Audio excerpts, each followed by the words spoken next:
और देहरादून से खबर लेते हैं जहां पर कैप्टागन ड्रग नेटवर्क का खुलासा हुआ है। एनसीबी ने ड्रग फैक्ट्री पर छापेमारी की है और इस मामले में एक सीरियाई नागरिक गिरफ्तार किया गया है। देहरादून की ग्रीन हर्बल फैक्ट्री में ये ड्रग्स बनाया जाता था। देहरादून के सिलाकुई इंडस्ट्रियल एरिया में ये फैक्ट्री स्थित है।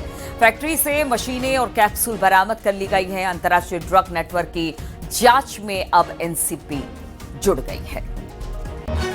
बातचीत करने के लिए सतेंद्र बड़थवाल इस वक्त फोन लाइन पर हमारे साथ जुड़ गए हैं।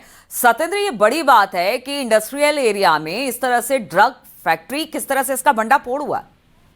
बिल्कुल, मैं आपको बता दूं कि कैप्टागन जो ड्रग्स है उसका उत्तराखंड का कनेक्शन निकला है। और सबसे बड़ी बात है कि देहरादून की जिस सेलाकुई इंडस्ट्रियल एरिया में जो ये फैक्ट्री चल रही थी, इस फैक्ट्री में पहले भी कार्रवाई हो चुकी है। ग्रीन हर्बल नाम से ये फैक्ट्री चल रही थी। इसमें ड्रग्स बनाने का पहले से भी कई बार इसका सामने आया है, जिस पर एसटीएफ ने भी कार्रवाई की थी। और अब एनसीबी यानी कि एनसीबी ने इस पे कार्रवाई की है। दिल्ली की एनसीबी की टीम ने शनिवार को इस फैक्ट्री पे रेड की थी। रेड के दौरान कई मशीनें, कैप्सूल, पैकेजिंग सामग्री, कई चीजें इनको बरामद हुई और फिलहाल फैक्ट्री को सील कर दिया गया है। वो वही जानकारी के मुताबिक ये भी सामने आया है, क्योंकि ये पूरा इंटरनेशनल एक ड्रग्स माफिया इसमें काम कर रहा है, जिसको लेकर एनसीबी अभी जांच कर रही है। जी ठीक है, बहुत बहुत शुक्रिया आपका सतेंद्र जानकारी देने के लिए। तो पहले भी इस फैक्ट्री पर छापे पड़े गए हैं, लेकिन अब ये बड़ा मामला खुलकर सामने आया है।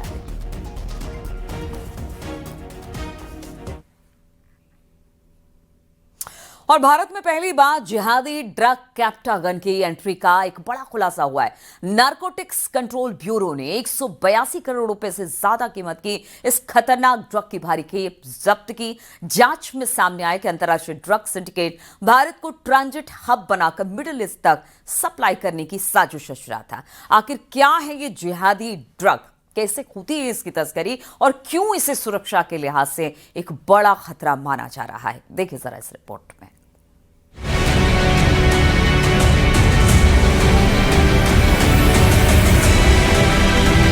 जिहादी ड्रग कैप्टागन, जिसे गरीबों का कोकीन कहा जाता है, एनसीबी ने ऑपरेशन रेज पिल के तहत पहली बार कैप्टागन की बड़ी खेप जब्त की है। करीब 227 किलो कैप्टागन, जिसकी कीमत 182 करोड़ रुपए आंकी गई है। इस ड्रग्स की बरामदगी से सुरक्षा एजेंसियों में हड़कंप मच गया। इस कार्रवाई की जानकारी खुद देश के गृह मंत्री अमित शाह ने शेयर की है। उन्होंने कहा कि एनसीबी ने ऑपरेशन रेज पिल के तहत गुजरात के मुंद्रा पोर्ट और दिल्ली के नेवसराय इलाके से 182 करोड़ रुपए की लागत के कैप्टागन की गोलियां जब्त की हैं।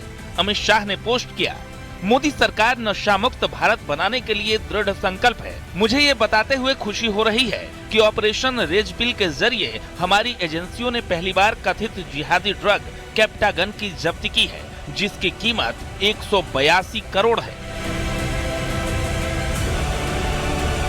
जांच में पता चला कि यह ड्रग मिडिल ईस्ट भेजने की तैयारी थी। साथ ही एक विदेशी नागरिक जो सीरिया से जुड़ा बताया जा रहा है, उसे गिरफ्तार किया गया है। तस्करी का तरीका भी चौंकाने वाला था। दिल्ली में चपाती काटने वाली मशीन के अंदर छिपाकर ड्रग रखी गई थी। वहीं गुजरात के मुंद्रा पोर्ट पर ऊन के कंटेनर में छिपाई गई बड़ी खेप बरामद हुई है।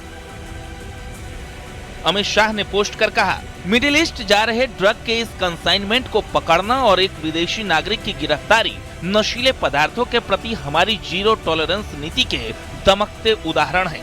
एनसीबी के बहादुर और सतर्क योद्धाओं को बधाई। एक विदेशी एजेंसी के मुताबिक कैप्टागन तस्करी नेटवर्क में भारत का इस्तेमाल एक ट्रांजिट पॉइंट के तौर पर किया जाता है।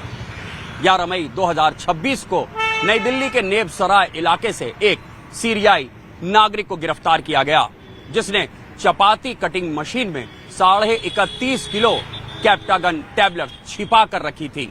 इस ड्रग कंसाइनमेंट को सऊदी अरब के जेद्दा भेजा जाना था।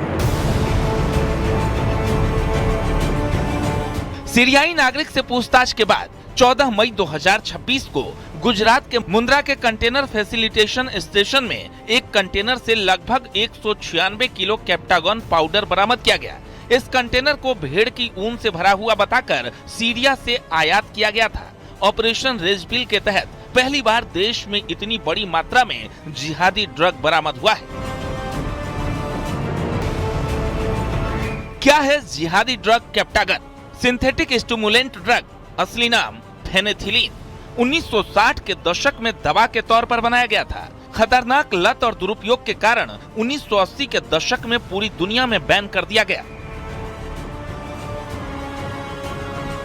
जिन्हें कॉमन भाषा में ये गरीब आदमी का कोकीन भी बोल देते हैं, क्योंकि थोड़ी सी उसके मुकाबले सस्ती मिलती है।